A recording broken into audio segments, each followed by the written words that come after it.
COVID vaccine rollout continues across the country, but not everyone is jumping for a jab. I'm just very cautious of what I put in my body. UATV's Madison Hartley gives an update on the vaccine. And tonight, you can head to the bars while they're under the stars, why Governor Hutchinson now allows them to stay open late. President Biden's COVID-19 relief package includes raising federal minimum wage. How that could affect Arkansans? UATV starts right now.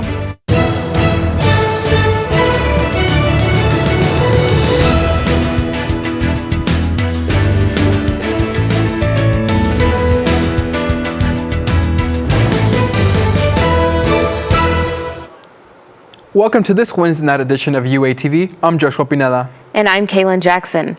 Our lead story tonight, Fayetteville police search for an alleged shooter after shots fired this afternoon at the U of A Division of Agriculture farm near Garland.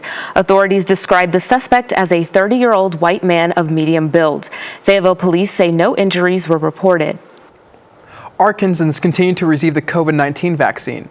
The Arkansas Department of Health reported that just over 15,000 new vaccinations were administered, with the total number of doses administered sitting at over 300,000.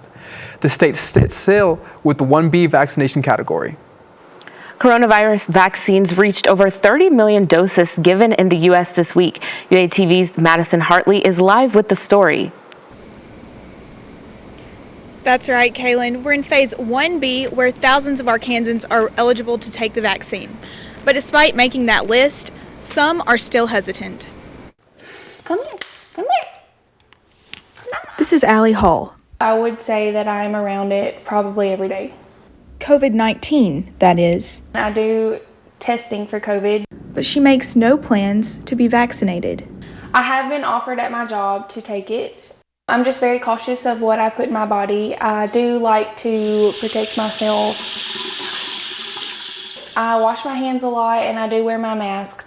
I just want to wait until there's more research done on it. To ease those hesitancies, Dr. Hunter Waddell puts his faith in the scientists who have dedicated their entire careers for moments like this. The important thing to remember is that I might not know everything about this vaccine or this virus, but I trust that they do. The virus has taken over 2 million lives worldwide. If we did nothing, then that number is surely to just increase. There has always been anxiety surrounding new vaccines, but the doc says the only way to get a hold of this pandemic is to use them. If you look at, the Pfizer and the Moderna vaccine, they've been tested thoroughly. The past 8 months have shown us that masks and other precautions just aren't enough to fight this pandemic. The definition of insanity is doing the same thing over and over again. And I think this is the doing something new that's necessary to get past it. With the vaccine comes hope. I wholeheartedly believe that, it's what's needed and necessary to kind of get us back into a more normal way of life. Dr. Fauci says at least 70% of the population should be vaccinated before we can start returning to a sense of normalcy. Reporting for UATV, I'm Madison Hartley. Thanks, Madison. You can find more information about the coronavirus vaccine and how to get it on the CDC's website. Walmart will begin administering COVID-19 vaccines starting next week. Governor Asa Hutchinson said in his press conference yesterday 10,000 doses of the vaccine will be distributed across 60 stores in Arkansas. Eligible customers can reserve an appointment on Walmart's website. After active COVID-19 cases in the state dropped last week, they are back on the rise. According to the Arkansas Department of Health, an additional 202 cases were recorded today. The total number of active cases now sits at over 16,500. The total number of deaths also increased by 46, making that number just under 45,000 total deaths in the state. And the university also released their updated numbers on the COVID dashboard. As of today, the university reports 18 new positive cases and 10 new recoveries, making this 70 current total active cases on campus. These numbers include 53 students, 2 graduate assistants, 12 faculty and staff members, and 3 others. Governor Asa Hutchinson announced yesterday that the 11 o'clock closing time for bars would end tonight. The ban went into effect on November 20th and was extended through the holiday season. This decision comes after multiple bars in the Fayetteville area filed lawsuits last week calling the ban unconstitutional.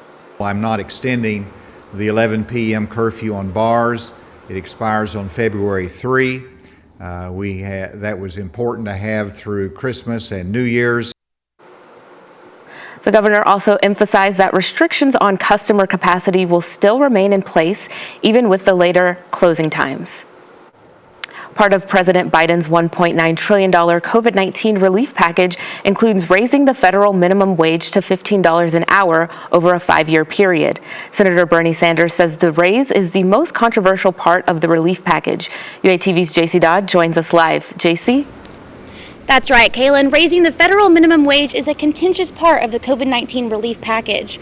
Right now, minimum wage sits at $7.25 an hour and has not changed in 11 years. The state of Arkansas just raised the state minimum wage to $11 an hour at the beginning of this year. If the COVID package passes, Arkansans who make a minimum wage could see an increase of $4 by 2025. I talked with U of A student Avery Coward, who works at a local boutique and makes minimum wage. Getting more hourly would be very helpful. Like my parents lost their jobs because of COVID, and so paying for university is very expensive, and so working here goes towards a lot of that. A study from the Congressional Budget Office found that raising minimum wage could boost roughly 27 million paychecks across the country, lifting 1.3 million of them out of poverty. The same study found that 1.3 million could become jobless due to businesses not being able to afford to pay employees the minimum of $15 an hour. Opponents of raising minimum wage argue that Congress should not be setting a national standard due to the varying cost of living across the nation. Reporting for UATV, I'm JC Dodd. Thanks, JC. UATV will continue to follow the story as Congress begins to hold procedural votes on the COVID-19 relief package. Arkansas legislators voted against discussing the Biden COVID relief package. Lawmakers in both houses voted along party lines, narrowly passing in the two chambers with a Democratic majority. The vote allows debate to begin on President Biden's $1.9 trillion COVID relief plan.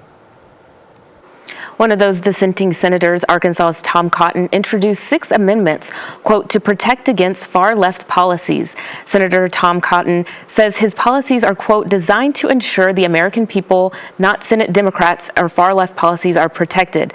The policies include limits to the Supreme Court justices and COVID-19 responses.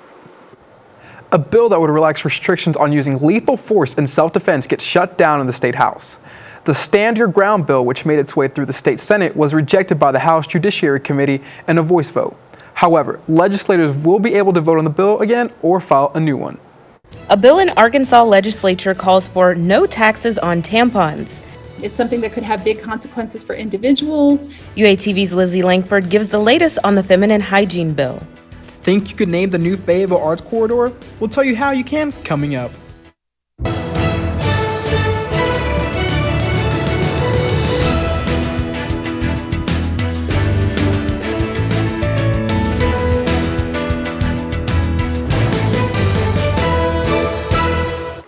The Office of Diversity and Inclusion started an initiative for students to explore Black-owned businesses throughout the month.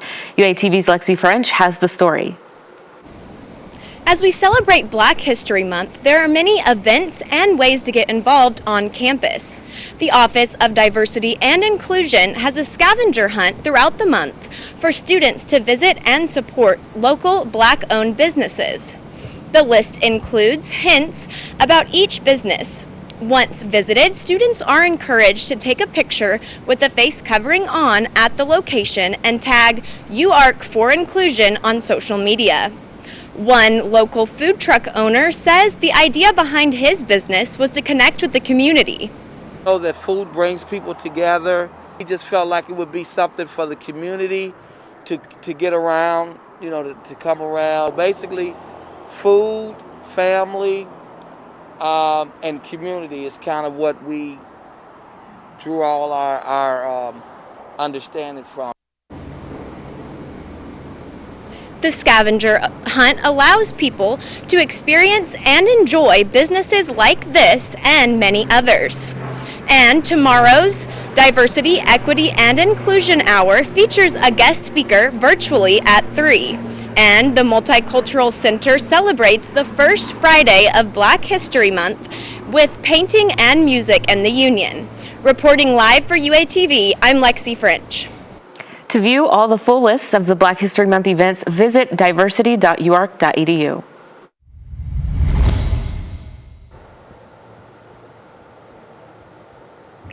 The Multicultural Center plans a formal kickoff to start Black History Month on campus. Students can visit the Multicultural Center Friday afternoon for music, snacks, and a painting event. The center plans to provide students with information about Black-owned businesses in Northwest Arkansas. The U of A welcomes 2 different guest speakers this month. World News Now anchor TJ Holmes serves as a visiting professor for the School of Journalism all month long, while famed political activist Angela Davis will speak to the university February 16th.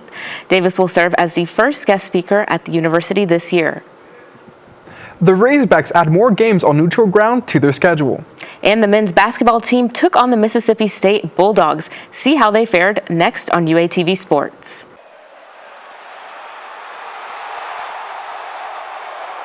Welcome back to UATV Sports. I'm Cameron Johnson with your Wednesday night sports news. The University of Arkansas has signed to play more games at War Memorial Stadium in Little Rock through 2025. The season closer against the Mizzou Tigers has been a staple in recent years, but the newly signed amendment shows the Tigers taking on the Hogs here on the Hill. The Razorbacks will take on 3 new opponents in Central Arkansas. The Hogs will meet UAPB Golden Lions twice in Little Rock with an October game in 2021 and 2024. The Western Carolina Catamounts will make their way to War Memorial Stadium in September of 2023. And finally, an in-state matchup against the Arkansas State Red Wolves will take place in September of 2025 in the state's capital. Additionally, the UAB Dragons make their way to Razorback Stadium in September of 2024. Razorback men's basketball earned their 4th straight SEC win Tuesday night against the Mississippi State Bulldogs. Coming into the game, the Hogs were riding a 6-game losing streak against the Bulldogs. Despite a 13-point Mississippi State lead early in the first half, the Hogs regained control to enter halftime with a 28-22 lead. In the midst of their comeback, junior guard Desi Sills injured his shoulder, but head coach Eric Musselman signaled he would most likely be okay. The Hogs rallied to win the game 61-45 with Connor Vanover and Moses Moody leading the charge. Vanover and Moody each had 13 points on the night, while Justin Smith, who is now 10 points away from a career 1,000, had his second double-double of the season with 10 points and rebounds. The Hogs improved to a 14-5 record, jumping to number 4 in the SEC rankings. The Hogs will head down to College Station this Saturday to face the Texas A&M Aggies. Tip-off is set for 6 p.m. and airs on the SEC Network. 3 Razorback soccer players have been named to the Mack Hermann Award watch list. Seniors Parker Goins and Haley Van Fossen, alongside sophomore Anna Pottigill, made the list of 54. The Hermann Trophy is awarded annually by coaches to the Player of the Year in both men and women's Division I soccer. This is Van Fossen's 2nd appearance on the list. She is the only player in program history to make the All-SEC first team 3 times and is the first to be named SEC Defender of the Year. And yet another program first, she and Anna Pottigill are the only All-American players for the Hogs. Despite a season-ending injury, ACL injury in 2018, forward Parker Goins went on to complete back-to-back seasons as an All-SEC first-team player, scoring a combined total of 14 goals with 10 assists. Anna Pottigill has accomplished a number of firsts for the Razorbacks, including becoming the first player to win SEC Freshman of the Year, Offensive Player of the Year, and Forward of the Year. Both Van Fossen and Goins have been selected by teams in the National Women's Soccer League, but before heading to their respective teams, both seniors will return to the Hill in the fall to play their extra year of eligibility. That's all for UATV Sports. We'll be back with more after the break. Tonight's temperatures will hover around the mid-40s with cloudy skies. There's a chance of rain early tomorrow and a high of around 50 degrees. On Friday, the temperatures will stay around 50 degrees and be partly cloudy. A 10-week-old baby tiger cub made his Super Bowl prediction this week. The tiger cub named Dash lives at the Wildcat Sanctuary in Minnesota, where he made his final choice. The cub was hesitant, but he picked the Tampa Bay Buccaneers as the winner for Sunday's game. We'll have to wait and see if he's correct after the big game. That's all the time we have for UATV tonight. Follow us on social media. I'm Kaylin Jackson. And I'm Joshua Pinella. Have a great night.